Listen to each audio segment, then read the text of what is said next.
So you guys have been absolutely killing it with the reception of these AFL tips and predictions videos. So I think I'm going to pretty much be continuing with them all year for at least the most part. I think I've got a freaking wedding coming up in May, and I hope I don't miss a week for that. I might have to get like the vlog camera out and like vlog my tips and predictions, in Adelaide where the wedding is. But for now, I'm pretty excited to continue this series on, and I love the support that you guys give me, as well as some ideas and your own tips and predictions on how you guys, of course, think the week is going to go. Again, it's a very, very weird AFL season. I don't know if it's just me, but has pretty much every single player just like forgotten how to kick, because watching certain games last week actually, like, I legitimately nearly developed Tourette's just trying to watch what I was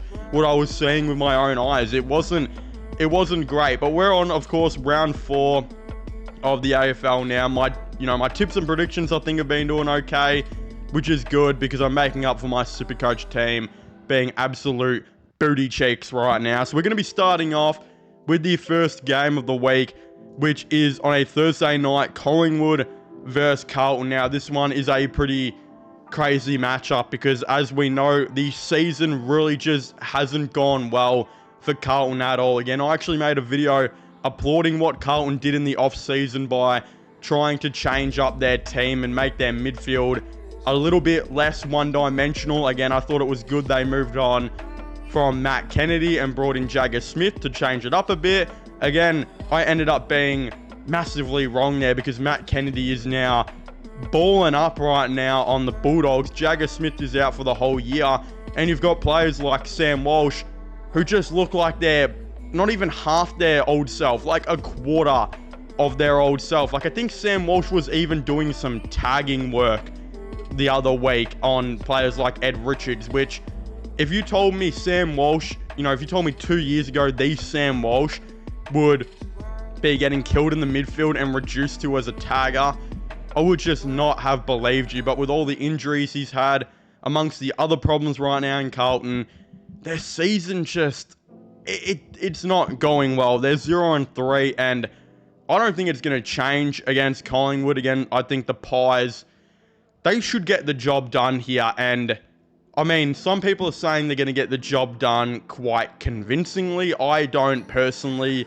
believe that. I think this game will actually be a pretty close one. But with Mackay now being out for the Blues and just continued issues right now of Carlton, I can't see him beating the Magpies here, unfortunately. But again, move on to Friday now, Geelong versus Melbourne, and Melbourne are the other team who have really, really dropped off. And again, I don't think they're going to look like they're going to be anywhere near the 8. It could be legitimately bottom 4 this year for Melbourne, which is quite sucky for their fans because there is actually a really solid foundation on Melbourne right now and a really solid group of youth.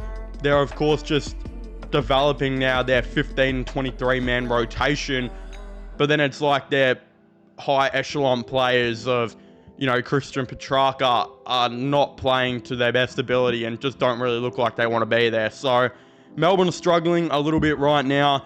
Geelong look like, I don't even know how to describe Geelong, because Geelong are in a weird state right now too, where they definitely haven't had the start of the year that they wanted to.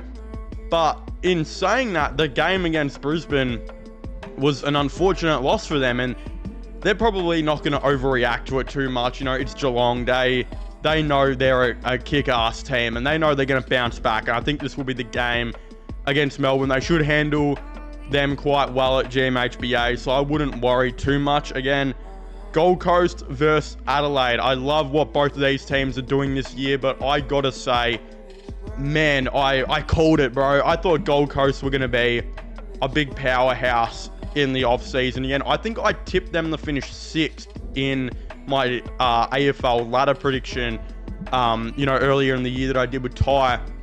And in that video, I said when they finish 6th, I said don't be surprised if they're like competing for the top 4 pretty much all year, because they legitimately will be. They are an insane footy team. And how about the improvement from Adelaide? They've been pretty solid this season, taking care of the teams that they, of course, should be taken care of. But I just got to say, I got to back Gold Coast in here at home. They look absolutely incredible. Again, I know the competition for them hasn't been great. It's been, of course, Melbourne that they had to play, and, West Coast, which are arguably two of the worst teams in the game right now. But we got to remember, when Gold Coast were like 12th and 13th for all those years, they weren't smashing these lower echelon teams, but they are certainly doing that right now. I think they are a very, very good football team with arguably the best coach in the game.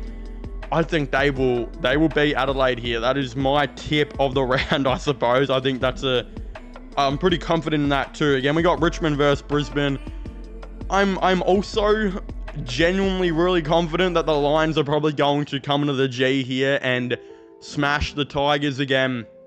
The Tigers right now, they're having the problems that we all predicted. Again, as Richmond fans, I'm a big Richmond fan. I really scouted what I thought the problems were going to be, and it wasn't necessarily just the youth coming in or anything like that, because we saw that really doesn't stop them, especially against Carlton. But their midfield right now in particular is one of the most one-dimensional midfields I think I've ever seen in the history of the game. Again, usually you want a contested clearance player or two in there. You want a player who has speed and can break the lines. You want a ball user. Sometimes you want a tagger. Sometimes you want a guy who floats from midfield to forward. Richmond right now have contested clearance player Tim Torreno, contested clearance player Jacob Hopper, and contested clearance player Jack Ross, who I thought looked incredible as a high half forward in the first game, but they really haven't visited that for whatever reason. And then you got McIntosh in there, who his ability as a player was a very quick two-way wing. And now he's been reduced in the midfield to trying to be a contested clearance player who will try and tag, but ultimately isn't quick enough anymore to be able to go with those smaller type of midfielders who break the lines. Richmond desperately need to change up that midfield throughout the draft and free agency, because again, eventually when Sam Lawler goes in there, he'll be that ball user type of guy that you want. Josh Smiley is still a contested type of midfielder, but he should be better around the ground, like marking contests and whatnot. You're eventually going to have to add speed in there through the midfield, etc. Again, I think Brisbane could tear them up in the midfield really bad, because if you look at their midfield, there is variety everywhere. You got your contested clearance player like a Dunkley and a Neil. Of course, Neil can act as 100 other different things. You got your very quick break the line players like an Ashcroft, who is really trying to develop into being a contested clearance player. He's trying to develop into a ball user. His brother is the exact same thing. Again, they have a ton of other midfielders who rotate in there who are ball users. They've got everything, and I think they could cut Richmond up here. Again, next game we've got North Melbourne versus Sydney. This is an interesting one. Both teams are trying to contend for the 8. They are in a very similar spot with how I think the ladder is working right now. So, again, I'm going to back in Sydney to go and beat North Melbourne, but this is going to be a good one. This is going to certainly be, I think, a good game that I'm looking forward to. Again, we've got GWS versus West Coast now at GWS home, I believe. Again, I think the Giants will, they should take care of West Coast quite comfortably here. But West Coast, they just got to figure out where they're going as a club, because there's so many off-field things that are happening right now, with Oscar Allen apparently more likely to leave now than stay, which is crazy to think. All the Harley Reid drama. I don't know. I think GWS should handle them quite easily here. Again, Port Adelaide versus St Kilda.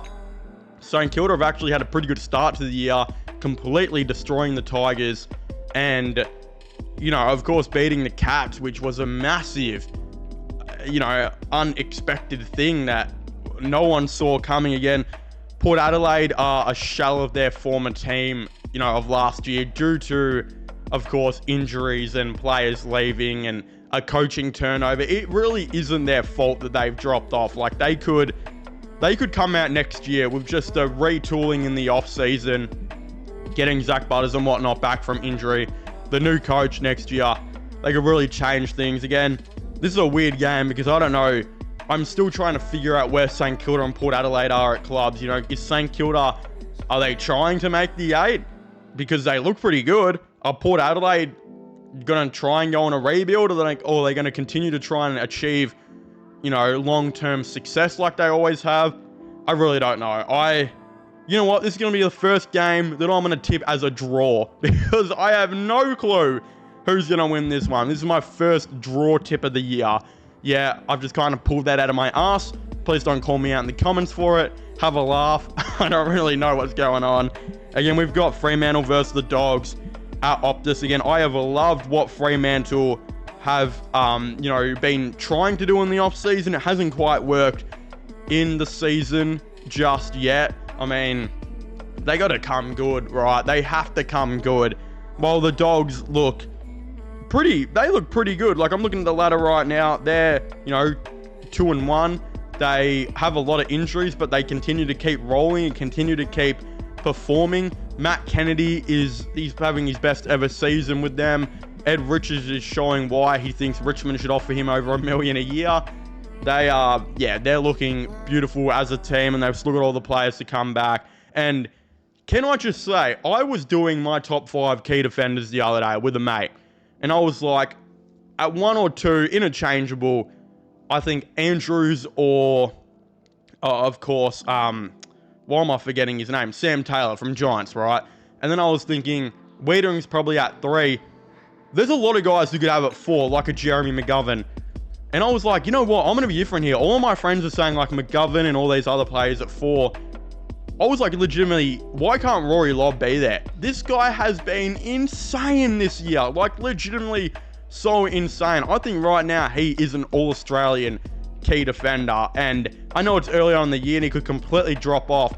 But he can do everything right now. And he's one of the reasons the Dogs have been winning. So, again, I am going to back, I guess, Fremantle in to win this because they just have to continue to build on the season. But the Dogs, when they get all their players back, I think they could arguably be the better team here. And looks like Beveridge is finally coaching in the way that I think they should be coached. But it's taken a long time for him to achieve that. Again, if you haven't already, don't forget to comment all of your tips and predictions down below. I would love to, of course, hear them.